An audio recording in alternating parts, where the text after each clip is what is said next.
Oke, assalamualaikum warahmatullahi wabarakatuh.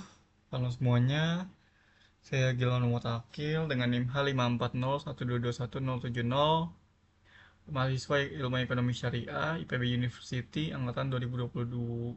Nah, di sini saya akan mengerjakan tugas menganalisis data menggunakan ECM, Error Correction Model. Nah, ECM ini adalah suatu metode dalam ekonometrik di mana model ini adalah model dinamis yang digunakan untuk menganalisis hubungan jangka panjang dan jangka pendek antara variabel-variabel, mostly sih variabel ekonomi ya, terutama pada deret waktu. Jadi datanya itu time series. Nah, ECM ini itu membantu mengatasi masalah regresi palsu atau spurious regression dan juga non-stasionaritas dalam data deret waktu. Oke, jadi ECM ini itu bertujuan untuk mengidentifikasi hubungan jangka panjang antar variabel, mengungkap bagaimana variabel tersebut kembali ke keseimbangan jangka panjang setelah terjadi gangguan. Lalu juga untuk mengatasi masalah non-stasionaritas pada data deret waktu yang bisa menyebabkan hasil regresi yang menyesatkan tadi ya, spurious regression. Nah, ECM ini akan mempunyai komponen ya. Yang pertama itu kointegrasi, yang mana ini akan menguji apakah variabel-variabel dalam model itu memiliki hubungan jangka panjang yang stabil, dan juga model koreksi kesalahan atau kita sebut error correction. Nah, ECT. Nah, menjelaskan bagaimana variabel-variabel tersebut kembali ke keseimbangan jangka panjang setelah terjadinya deviasi atau perbedaan dari keseimbangan tersebut. Oke, untuk contohnya sih, contoh-contoh penggunaan ECM itu biasanya menganalisis hubungan antara konsumsi dan pendapatan, yaitu mostly-nya seperti itu, seperti harga permintaan, atau juga hubungan antara nilai tukar dan variabel makroekonomi lainnya. Oke, mungkin langsung saja ya kita masuk ke tutorialnya ya. Di sini kita menggunakan RStudio, bahasa R ya. Eh, First thing, kalian udah punya datanya, lalu kalian impor. Karena di sini saya menggunakan Excel datanya, langsung aja diimpor. Oke, ini ya mungkin namanya data aja lah ya, kita namanya. Sini ada data ya, data DPK, NPF, DER, dan lain sebagainya. Oke, di sini ya mereka langsung ngebaca ya datanya. Sudah tampil di sini di environmentnya. Oke, yang pertama itu adalah kita akan menginstal package yang kita butuhin. Jadi atau library ya. Di sini package. Jika kalian belum menginstal salah satu dari package ini, kalian bisa menginstalnya dengan di tab package, lalu kalian nanti klik install aja, masukin namanya misal Urca, nanti kalian install aja, klik install. Karena di sini saya sudah menginstal, jadi saya tidak perlu menginstal lagi. Saya hanya perlu memanggil library-nya. Tinggal run saja, otomatis. Oke. Oke, yang pertama kita bakal karena di sini data yang saya punya itu, sebentar ini saya close dulu ya. Karena data yang saya punya ini ada banyak ya kolomnya. Saya ingin mengambil kolom len WCF dan len DPK. Oke. Jadi eh, saya akan menjelaskan perintah ini untuk menghilangkan kolom 1, 2, 5, 6, 7, 8, 9 yang di sini. Karena saya akan membuat eh, data sheets baru ya, time series. Jadi saya jalankan aja. Nanti bakal ada data sheets baru di sini. TS data, time series data. Nah, jadi saya udah dapat lah ya dua data yang saya butuhkan, itu dua variabelnya. Nah, di sini saya akan memformat data itu supaya itu menjadi data yang time series. Jadi kita menggunakan function time series ya, TS. Jadi time serieskan data dari data ini, nama datanya TS data, dimana ini startnya itu dari 2013, dari satu dengan frekuensi 12, dan frekuensi 12 ini kayak bulannya gitu dalam 1 tahun.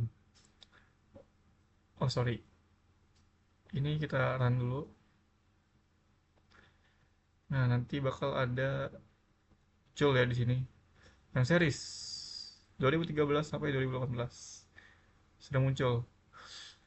Jadi kalau misalnya kalian baca di sini ya, TF data, lah ketik itu otomatis ya udah muncul formatnya sesuai time series tuh dari Januari 2013. Nah, di sini kita mau melihat plot awalnya dulu ya. Nanti kita lihat di sini, kita bandingkan ya, DPK dan WCF. Nah, di mana di sini ada eh, mengalami turun ya di sini, lalu di 2016 juga, dan seterusnya. Oke. Lalu selanjutnya itu akan transformasi log. Jadi kita em, menambahkan apa ya bahasanya? Values dari time series ini. Oke, lalu kita akan mendifferencing ya, different dari untuk stasionaritas datanya dari data-data yang ada. Lalu karena itu, setelah itu kita akan menguji AD, ADF, menguji stasionernya. Nah, di sini ada yang kita bisa membandingkan lah ya dari data yang sebelum masih pada level dan setelah di first different. Nah, di sini nanti akan muncul ya. Mungkin ini kan urutan perintahnya dari yang pada level dulu ya. Right. Di sini sudah lihat p value-nya segini sekian, lalu di sini juga p value-nya sekian. Ini p value-nya sekian. Sudah stasioner.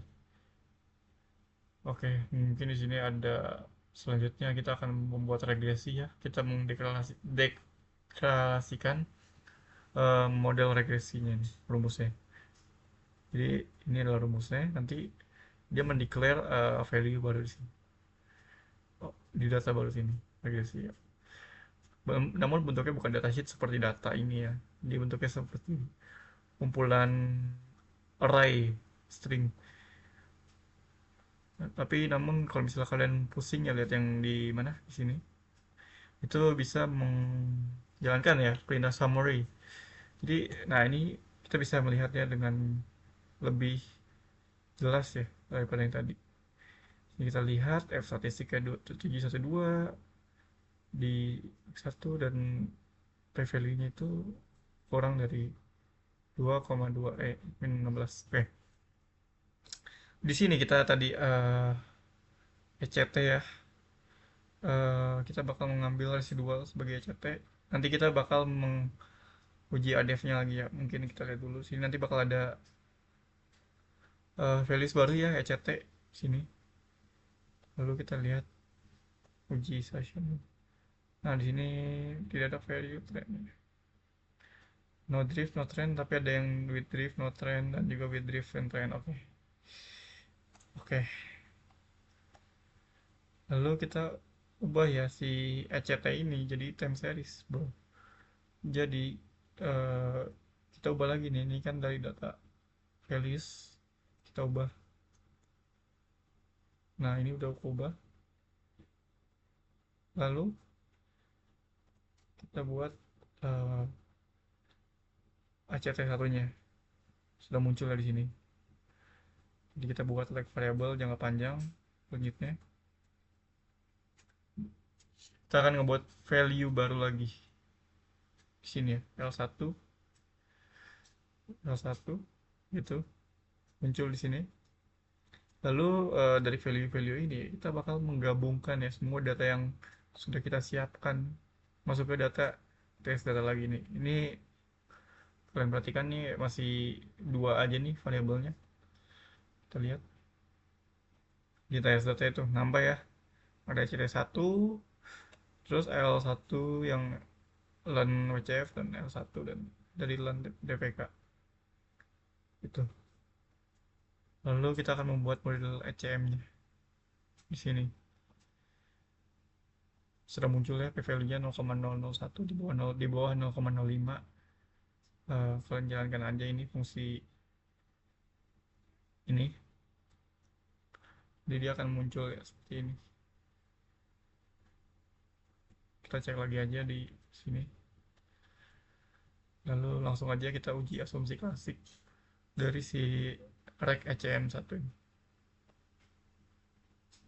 Hasilnya ya 0,2751 untuk p value nya, dan juga untuk elemen testnya itu 1,1913. Nah, kita akan membuat model ARDL nya. Di sini kita lihat functionnya ARDL1. Ini kita mendeklarasikan satu values atau data ya di environment ini nanti menggunakan function ARDL ini.